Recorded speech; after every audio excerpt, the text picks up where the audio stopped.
It's definitely a little tough and a little annoying to see other teams so active in the portal early, like Indiana. But there are good quality players in the portal still that are available who I think really could help this Michigan team out. And I don't think they're sitting on their hands or anything. I just think Kyle Whittingham is prioritizing the coaching staff first and then retaining some of the players second.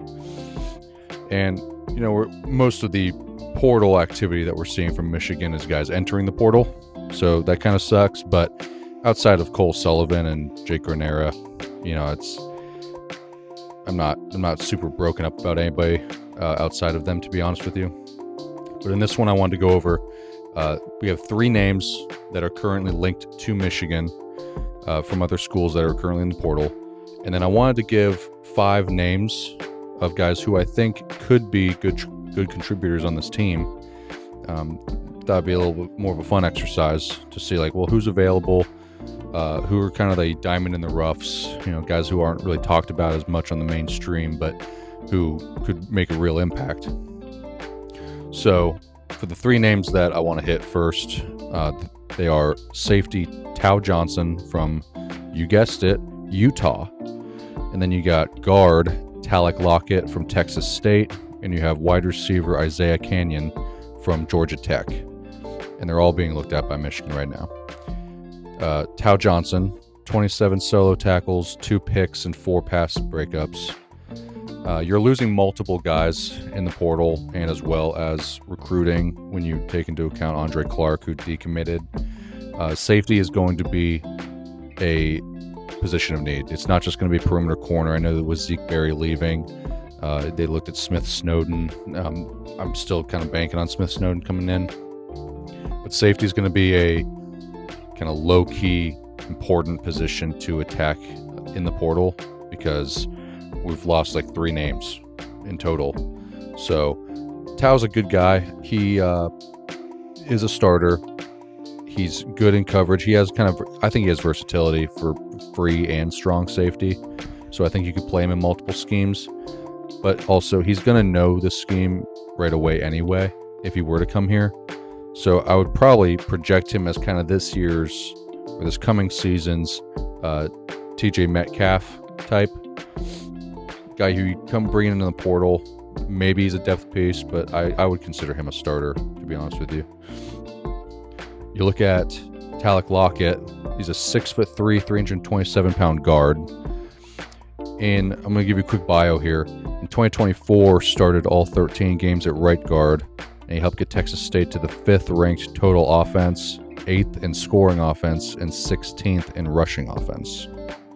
So Texas State they're not known for one or the other, really. I mean, they're not really known as being a perennial power running team or a perennial throw it all over the field team, but what his profile tells you is that they're looking at guys who are going to be able to beef up the run game.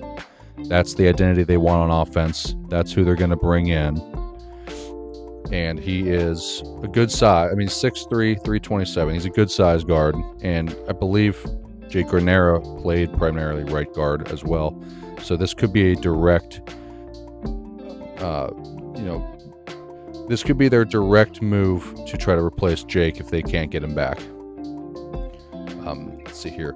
In 2023, was the 4th highest rated guard in the Sun Belt from PFF for run blocking. So the guy can block in the run game, plain and simple. With his experience and notable contributions, he may slot into a starting role right away. Especially if Michigan loses both their linemen, because Andrew Sprague was recruited as a tackle, but the times he did play some guard as well. So they're going to need a little bit of help on the interior for sure. How many guys do we have in the portal right now? 30. So we got to start getting a little bit more active here. But I do think he could help. And the last name on here that's linked to him is Isaiah Canyon. He's a 6th-ranked portal wide receiver currently. He had 33 catches, 480 receiving yards, and 4 touchdowns in his sophomore season. He's a bigger-bodied guy, 6'4", 215. good contested catch guy, good in the intermediate to deep routes. He would be your Donovan McCulley replacement. You're not bringing him in to be wide receiver 1. Andrew Marsh, as long as Marsh is here, he's wide receiver 1. Because Marsh is not a big guy. Marsh is maybe 6 foot, maybe 5'11", something around there. But he has, he's that primary target. But you're going to need a guy who is going to be bigger bodied, stronger to complement him. Donovan McCulley was a solid pickup for us. He actually had a pretty good year. I'm grateful for his contribution to the team. But that is the profile that we need. But we just need more solid pass catchers all the way around. The guy is almost more of like a Nico Collins type of profile. So, and Nico Collins personally is one of my favorite Michigan receivers in my lifetime, at least. Big fan of his. So Isaiah Canyon, that would be a big pickup, I think, because we're gonna need. I don't know how much I trust like Jamar Browder or Jacob Washington, these guys coming in to be that complementary piece. Maybe Kendrick Bell takes a big leap and emulates his brother a little bit more. But as of right now, we need big-bodied, strong, physical guys. I know they were looking at Terrell Anderson for a little bit, and I believe he went to USC. So that sucked. But I'm cautiously optimistic that a lot of these guys in the portal right now are going to stick around for Michigan to be able to get them. A lot of the guys I'm about to mention are not big name guys, but they're guys who will legitimately help the team, I think. And I think it would be fitting to start off with a trench guy, defensive lineman Emmanuel Oyabedeo from Jacksonville State. This dude is a mountain, an absolute unit of a human. He's 6'7", 320 pounds. He's primarily a defensive end, but because he's so big, I think you actually could move him in line a little bit on certain defensive packages, and maybe like a 3-4 type of scheme, or run him on stunts, things like that. He had 4.5 sacks and 2 forced fumbles this most recent season, and that was the 7th most sacks in Conference USA. So I think that at the very least, you could bring him in as a depth piece, as a rotational guy. And, we need rotational guys. So not everybody's going to be Aiden Hutchinson, right? But maybe he could be a Braden McGregor. Braden McGregor was a good player for us, was not a starter. I don't think he started any games for us. If he did, it was just because of injury. But Braden went in there and he made his presence felt more often than not. I don't see why a player like Emmanuel here couldn't do the same thing. Plus, the defensive line in general definitely was left a little to be desired, to say the least. But if you bring in a guy like him and you pair him with like a John Henry Daly from Utah, that's a really legit good 1-2 punch on the end of the line. So I kind of like that. Let's go into a quarterback, because Mikey Keene re-entered the portal. Jaden Davis is in the portal. Everybody's in the portal. Davis Warren's in the portal. So it's really Bryce Underwood, and then you're hoping that the guys you're bringing in and recruiting are going to be solid. But you need a veteran to go in there. In the event that Bryce either sucks or he's hurt, we need a guy who can step in and could win us some games if we absolutely needed him to. And for me, that's Malachi Singleton from Purdue. He's a big guy, actually. He's a really big quarterback, like thick. He's like 6'1", 230 almost. But he's a good runner. He's a good athlete. 5 touchdown passes to 2 picks. I think he was a 5-star, I believe, coming out of high school. So the guy can play football. And you'd be taking him from a Big Ten school. You're kind of keeping him in conference. He understands how to play in this conference. He understands the conference. That would help a lot. Just a good seasoned vet. I think that he would fit the profile for what they want as a system. Purdue mostly uses him on run packages. but I think he is an underrated passer. I have no problem with him at all. I really like him as a kind of this year's Mikey Keene, except Mikey Keene didn't fit the profile. Mikey Keene was a weird pickup in my opinion because he didn't complement Bryce and he didn't fit that system that Michigan wanted. Malachi, though, I think would. So I really like Malachi Singleton as your veteran backup quarterback option.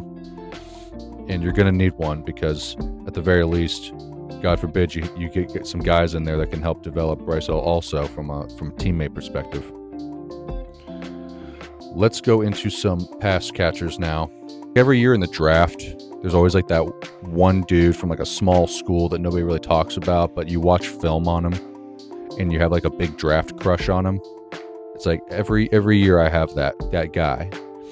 And for me, this is kind of my portal crush for wide receivers is Chase Hendricks from Ohio, the Ohio Bobcats.